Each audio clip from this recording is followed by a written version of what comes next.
Okay, so here is the we'll start with our first unit. Of course, as the name suggests, or it should be, it is the in the first unit we are going to study the microcontroller architecture of the PIC18F family. Now, I'm not actually talking about, in the beginning, I'm not talking actually about the exact microcontroller that we are studying, but there is actually a family of microcontrollers which is denoted by PIC18F, and then there will be 3 to 4 letters afterwards which will denote the actual IC of the microcontroller. We'll of course see this in the later slides. Okay, so the outcome of this particular lecture is, first we'll talk about the outcomes of the lecture of the unit, then we'll see the difference between von Neumann and Harvard architecture. We'll see CISC and RISC, which is complex instruction set computer and reduced instruction set computer. Then we'll actually touch upon the PIC18F458 microcontroller architecture. Now here is the number that we are actually going to study. The PIC18F458. This is the number of the IC. Then we'll see RAM and memory organization. Important registers in the PIC18F IC itself. Then the PIC18F programming model we'll see, and finally we will see PIC18F instructions. Now this is the outcome of the first unit. Actually, it is not the outcome of outline of the today's lecture itself. We will study these things in some around 6 to 7 or 7 to 8 lectures. Okay. So to the outcomes you are expected from studying this unit are, you will be able to differentiate between various architecture types of microcontrollers and instruction sets. Like in the beginning, we'll see the von Neumann and Harvard architecture. These are the two most common architectures of microcontrollers, and the instruction sets like CISC and RISC that we'll see. Then you should be able to explain the architecture of PIC18F458 microcontroller. Then you should be able to describe the memory organization of PIC18F. This is a very important and very specific and peculiar part of the PIC18F458, which is very different from the microcontroller that you have studied. Okay.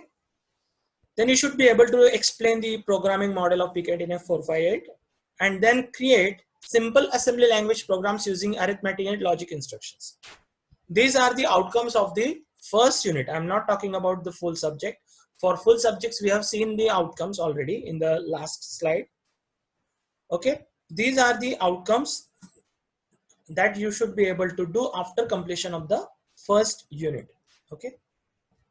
Now, the von Neumann architecture, it has a single memory. That is data. Actually, whenever we study a microcontroller, or whenever there is any programmable controlling device, there are two things required to store. One is the instructions, that is the program that you will have to store in the controller somewhere, and the data that you are going to process on, like addition of two numbers or reading an information from a port. So this the information that is read from the port is the data that has to be stored somewhere. Okay, so normally there is a data memory and program memory or instruction memory, but in von Neumann architecture, the two memories are not different. The two memories are same. Okay, you have only a single memory, and it is stored. It has a single memory which stores, in which the data is also stored and instructions are also stored. Okay, and since there is a single memory, there will obviously a single bus which will connect to the CPU, right? The connection between CPU and memory will be done through a single bus. So since there is a single bus, you understand bus, right? Bus means the lines which will transmit the data, right? Or transmit the information. So since there is a single bus, so at a time either instruction can be read or the data can be read or written, right? And therefore, to complete an instruction at least 2 cycles will be required. First cycle will read the instruction and second cycle will read or write the data. Now you understand where this kind of architecture you have seen.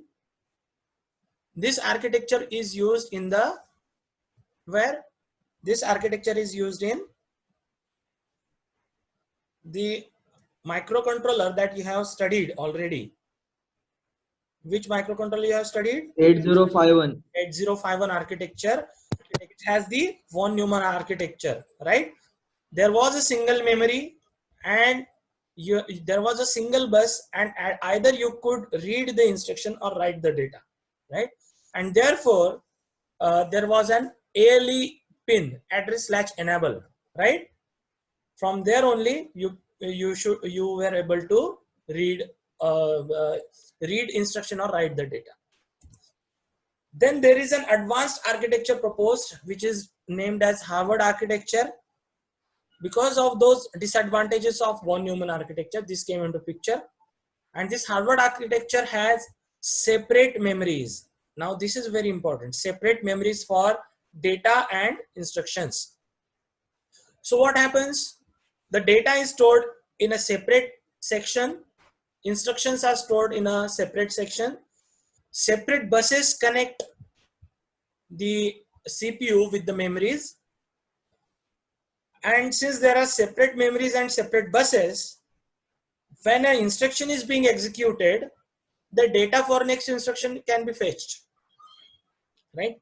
So this concept is known as pipelining, and this is possible only because of separate memories and separate buses. Now you can imagine what will happen with this, right? While I'm executing one instruction, I can fetch the next instruction. Means the in a single cycle, an instruction can be completed, or you can say the speed will be much higher in this case, in the Harvard architecture case. Okay. So to sum up the differences between von Neumann and Harvard architecture, let's see. Von Neumann architecture, same memory keeps data and instructions, whereas in Harvard architecture, separate memories for data and instructions are available. In von Neumann, there is a single bus connecting to CPU with the memory. So therefore, time multiplexing is required. What does it mean by time multiplexing? Means at a single instance of time, the bus will either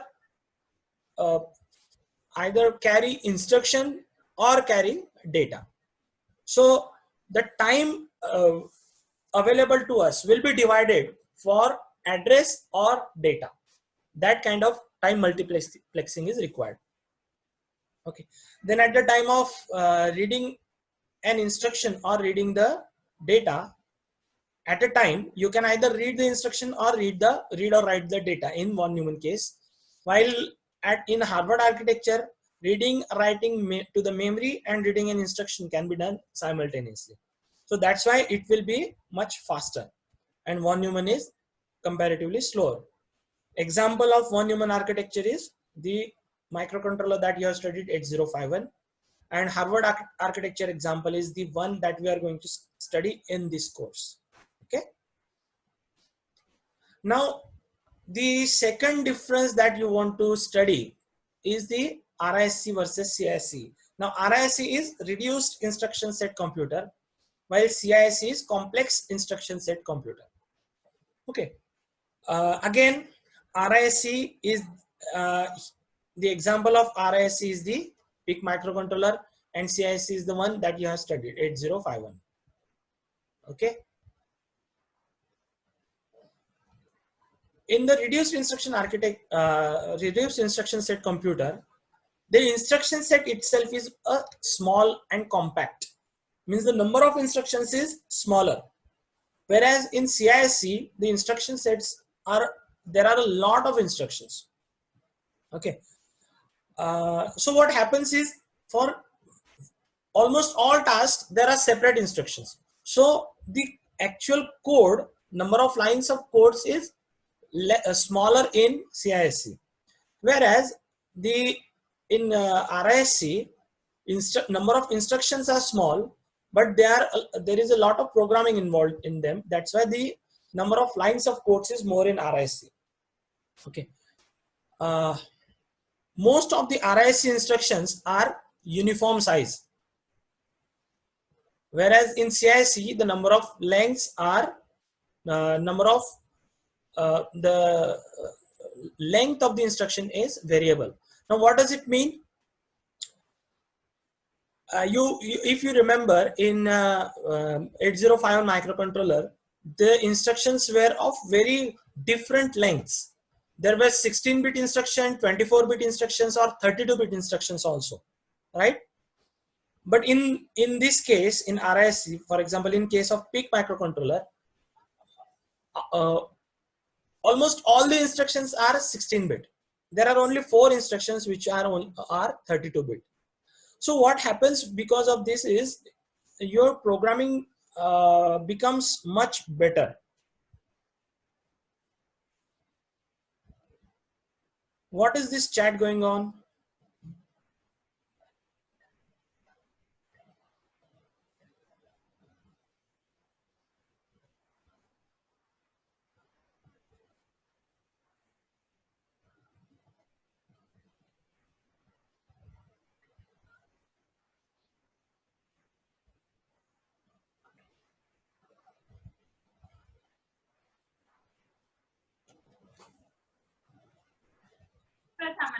The RISC microcontroller has simple architecture. Yes, Neha, you have any problem?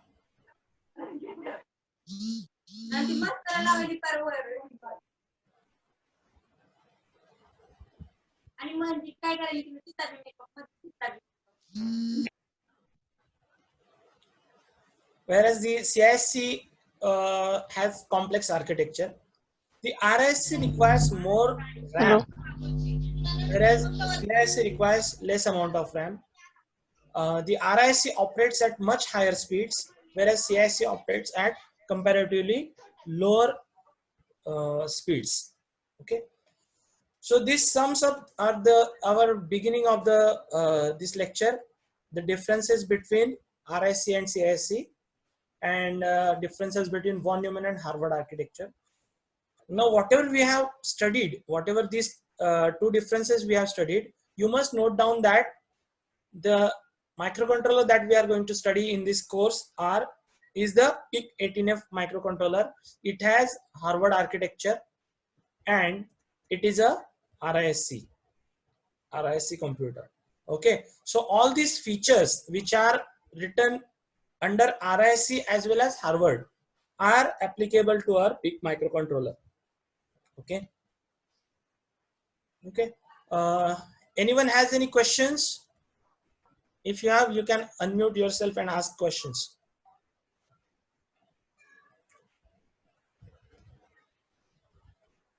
Okay, so shall we go ahead? Okay, we still have some amount of time and we'll use it. Okay. So the PIC18F microcontroller family that we are going to see now. Now, what does PIC stands for? So PIC is peripheral interface computer. It was the name given in the beginning, but later on, most of the times it is only considered as PIC. Okay. So this PIC microcontroller is not only a single microcontroller. It is a microcontroller family. The basic things are same, but some additional features are available inside the separate microcontroller chips. So some of the things that are common to the 18F family that we are going to see, and some specific things that are required for the specific IC PIC18F 458 that we are going to study. We'll see them separately. Okay, so this microcontroller, PIC18F family microcontroller, has a microcontroller unit, and inside there is a microprocessor unit also. Okay, it has, as we already said, Harvard architecture. So there are 2 separate memories: program memory for instructions, means the program, I mean the instructions that we write for the program are stored in the program memory, whereas the data that we are going to process is stored separately in the data memory. There are multiple IO ports, and there are many internal peripheral devices such as timers, and we'll list out later on what I'm here saying only timers because you are aware about the timers only. We'll see what are the other devices which are supported by this microcontroller. Okay, now this is the microcontroller architecture. So how do you think about this diagram? Ideally you should study and remember this diagram, but as I can also understand, it is very difficult to remember all these things in the very beginning. Okay, so instead we'll start with a simpler block diagram. Okay, this is the simplified view of the PIC18F microcontroller. Okay, now in these two diagrams you can see here, this diagram is taken from the data sheet of the PIC18F 458 microcontroller. Okay, that data sheet is available freely, you can download it from the internet. And this diagram is taken from the book Mazidi. This book, actually there are number of copies available in our library, but it is not possible right now. So I will try to share a soft copy of this book with you. Okay, you can later on refer to that also. Okay, these are the two important references that you will have to keep with you: the Mazidi book and the actual data sheet of the microcontroller. Okay, these are the only two things that you will need as references, and rest of the things are all you will get everything in the notes and the PPTs that I'm going to give you. Okay, now this is the architecture simplified block diagram of the microcontroller.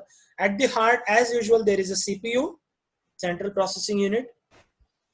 As we said, there are separate memories for program ROM and data RAM. You know the difference between ROM and RAM, right? ROM means read-only memory and RAM is random access memory. So this is the data RAM, means the data memory, and this is the program memory. The program instructions will be stored in this section, and that is connected with the CPU with the program bus. Whereas there is a common data bus which connects to the RAM. There is a stack which is separate from the program or data memory.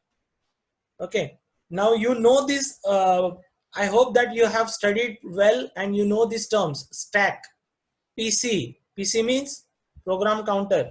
Stack. I hope you have studied stack. Then there is Yes, sir. yeah. So then there is additional E2P ROM, which is separate from the data RAM. This is some additional amount of memory, E2P ROM, which is accessed through different instructions, specific instructions. Okay. Then, as I said, there are different devices like timers and other peripheral devices. We will study which ones later on. There are multiple IO ports, input-output ports. In fact, there are 5 ports to the PIC18F 458 IC, port A, B, C, D, E. There are different number of pins to each of the ports, so we'll see that also in details later on.